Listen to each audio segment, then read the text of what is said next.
Bonjour. Aujourd'hui, on va voir les propriétés importantes de la fonction exponentielle. Bon, la première, c'est qu'elle transforme une somme en un produit. Ça veut dire que si on prend deux réels a et b quelconques, exponentielle de a plus b, c'est exponentielle de a fois exponentielle de b. La deuxième, ça sera la notation e puissance x à la place d'exponentielle de x. C'est de comprendre cette notation. Alors pour cela, on a besoin de plusieurs prérequis. Évidemment, connaître la définition de la fonction exponentielle. Alors la fonction exponentielle, c'est l'unique fonction qui est dérivable sur R et qui vérifie f de 0 égale 1 et f' égale f. Le deuxième prérequis, c'est dérivée d'un produit. La dérivée de u fois v, c'est u'v plus v'u. Le troisième prérequis, c'est la dérivée, quand vous avez une fonction dérivable sur un intervalle i, de dérivée nulle sur cet intervalle, alors la fonction est constante sur cet intervalle. Et le dernier, c'est la dérivée d'une fonction de ce type-là. Si vous avez une fonction f définie par g de, on va dire, mx plus p, ça c'est une fonction affine, ça c'est f de x, et bien la dérivée de ça, c'est m g' de mx plus p. Ça, c'est ce que vous avez vu déjà. La dérivée de cette fonction, c'est celle-ci. Il y a le coefficient ici directeur, m, qui sort dans le calcul de la dérivée. Et en particulier, si on prend m égale moins 1, ici, vous allez avoir moins. Donc ici, la dérivée de la fonction f définie par f de x égale g de moins x plus p, c'est moins g' de moins x plus p. Donc voilà les prérequis nécessaires pour comprendre les différentes démonstrations qui suivent. Alors l'astuce est d'utiliser cette fonction auxiliaire f. Donc on a a qui est un réel quelconque, et je considère la fonction f définie par f de x égale exponentielle de a moins x fois exponentielle de x. Cette fonction f, c'est le produit de fonctions dérivables sur R, donc elle est elle-même dérivable sur R. Donc on va la dériver. Et ça pour tout x dans R. Donc pour tout x dans R, on a f' de x, et là vous avez donc un produit. Donc u fois v, donc la dérivée c'est u'v plus v'u. Donc ça c'est ce qui joue le rôle de u. Donc comme je l'ai dit tout à l'heure, c'est exactement ce qu'on a dit tout à l'heure, il faut dériver ça. Donc vous avez le moins ici. Donc si on dérive cette fonction, il va y avoir moins la dérivée d'exponentielle. Ici, je mets donc la dérivée ici d'exponentielle. Or la dérivée d'exponentielle c'est elle-même. Donc je mets exponentielle. Fois v. Donc ça, c'est déjà le u'v. Plus le v'u. Donc le v', ça c'est v, la dérivée d'exponentielle, c'est elle-même.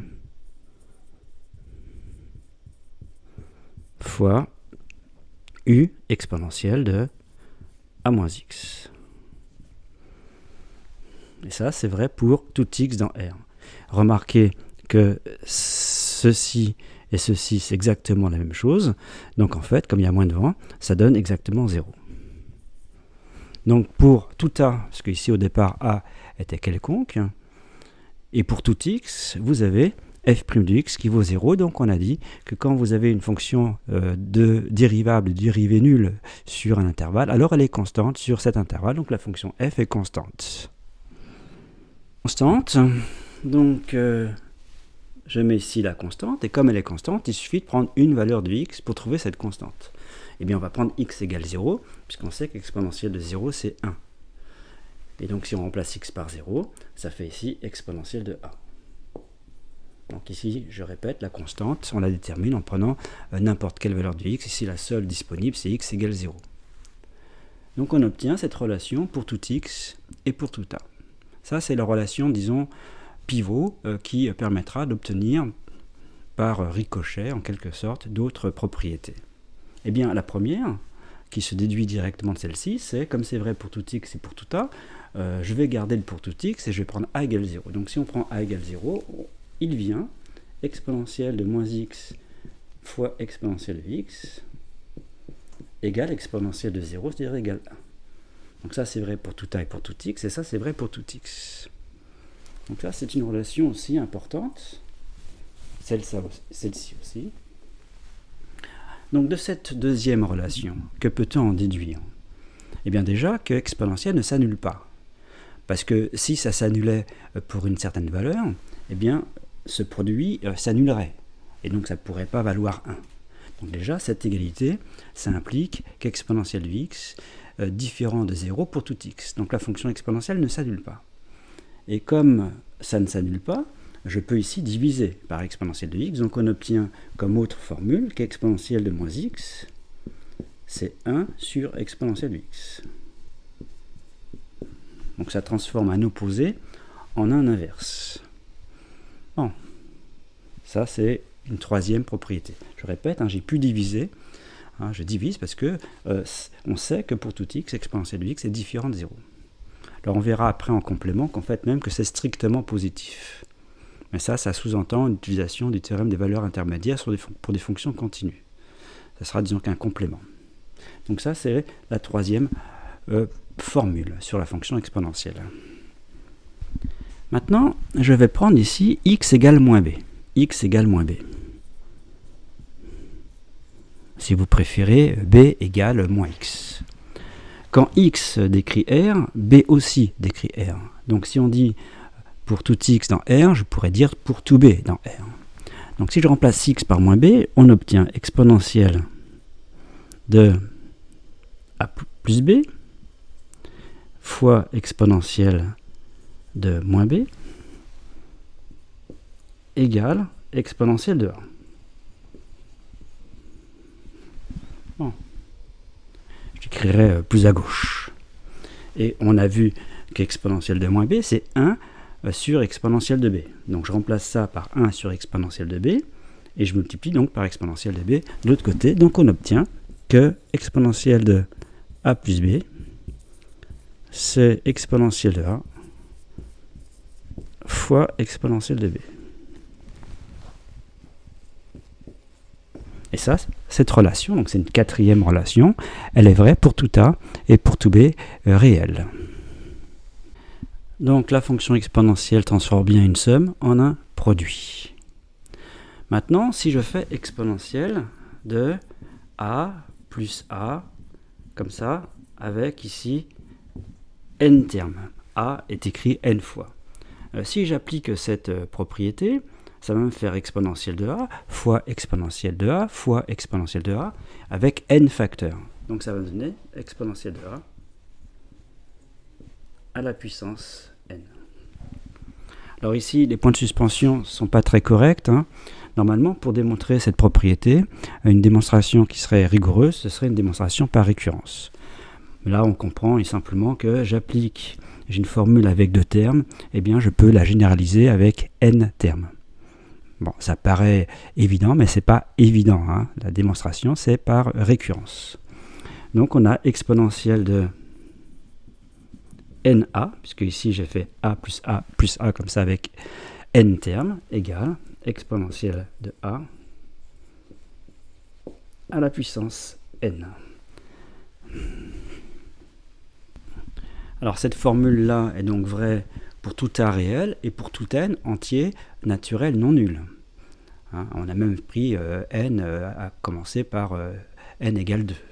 Alors pour n égale 1, évidemment, c'est vrai, ça fait exponentielle de a égale exponentielle de a puissance 1, donc ça fait exponentielle de a. Et si on prend n égale 0, ici ça fait 0, donc exponentielle de 0 ça fait 1. Ici, exponentielle de a, ça fait exponentielle de a à la puissance 0. Et comme ça, c'est non nul. À la puissance 0, ça fait 1. Donc c'est également vrai pour n égale 0. Alors on pourrait le généraliser avec des entiers négatifs, mais pour l'instant, on le garde comme ça. Donc ça, c'est donc une autre propriété de la fonction exponentielle. Et on va prendre a égale 1. Prenons a égale 1. Et si on prend a égale 1, puisque là c'est vrai pour tout a, et donc pour tout n entier naturel, on a exponentielle de n égale exponentielle de 1, et on sait qu'exponentielle de 1, c'est ce qu'on a noté e. Donc ici, je prends place a par 1, exponentielle de 1, c'est e puissance n. Donc on a cette propriété, ça c'est une propriété, hein, c'est pas une notation. Hein, exponentielle de n, c'est e puissance n. Si je prends exponentielle de 2, bah c'est e au carré. Exponentielle de 3, c'est e au cube, etc. Eh bien, par extension, puisque ça c'est vrai pour tout n entier naturel, on pourrait donc démontrer que c'est vrai également pour tout n entier relatif. Eh bien, par extension, si à la place de n, je mets x, je vais avoir e puissance x. Eh bien, on définit comme ça exponentielle de x comme étant e puissance x. Alors, on pourrait dire une notation, hein, une autre notation d'exponentielle de x, e puissance x, parce que cette notation, c'est en fait une propriété dans le cas où x est un entier. C'est vrai quand le cas x est un entier, où on pourrait dire, eh bien, on définit comme ça une puissance de x, hein, e puissance x étant exponentielle de x. Bien, donc ça c'est la notation e puissance x pour exponentielle de x. C'était un des buts de cette vidéo. Donc il y a un petit complément hein, qui est plus pour des élèves de terminale. Alors le complément est le suivant. Hein. On a démontré qu'exponentielle, la fonction exponentielle ne s'annulait pas sur R, et on veut démontrer qu'en fait qu'elle prend des valeurs strictement positives sur R. Alors, pourquoi? Parce que il y a un théorème qui s'appelle le théorème des valeurs intermédiaires pour une fonction continue, qui dit par exemple que si vous avez une fonction qui prend une valeur strictement positive et une valeur pour une valeur du x, hein, elle prend une fois une valeur, elle est strictement, on va dire que pour x0, la fonction f prend une valeur strictement positive, et pour une autre valeur de x, x1, f prend une valeur strictement négative, eh bien, et si elle est continue sur un intervalle où se trouve x0 et x1, le théorème des valeurs intermédiaires m'assure qu'alors f va s'annuler au moins une fois. C'est-à-dire qu'il y aura un alpha tel que f de alpha vaut 0. Bon, ça c'est une propriété particulière sur les fonctions continues, qui est importante. Hein. Maintenant, appliquons ça à la fonction exponentielle. Alors, on vient de dire que la fonction exponentielle ne s'annulait pas. Et je veux démontrer qu'elle prend des valeurs strictement positives. Alors je sais déjà qu'exponentielle, donc je vais prendre f égale exponentielle. Hein, et on sait qu'exponentielle de 0, c'est 1, donc c'est strictement positif. Alors pour démontrer que ça prend des valeurs strictement positives, je vais faire un raisonnement par l'absurde. Supposons qu'il existe un x1 dans R, pour lequel exponentielle prend une valeur qui n'est pas strictement positive, c'est-à-dire négative ou nulle. Mais elle n'est pas nulle, puisqu'on sait que exponentielle ne s'annule pas. Donc ça voudrait dire, supposons que pour une certaine valeur x1, eh bien, la fonction exponentielle soit strictement négative. Eh bien, ce que je viens de dire, c'est que dans ce cas-là, il y aurait un alpha pour lequel la fonction exponentielle s'annulerait. Et ça contredit le fait que la fonction exponentielle ne s'annule pas. Donc ça, c'est un raisonnement par l'absurde, ce qui démontre que la fonction exponentielle, elle prend des valeurs strictement positives. Et du coup, puisqu'elle prend des valeurs strictement positives, on obtient le tableau de variation de la fonction exponentielle, puisque le sens de variation de la fonction est obtenu par sa dérivée. Or, la dérivée d'exponentielle, c'est elle-même.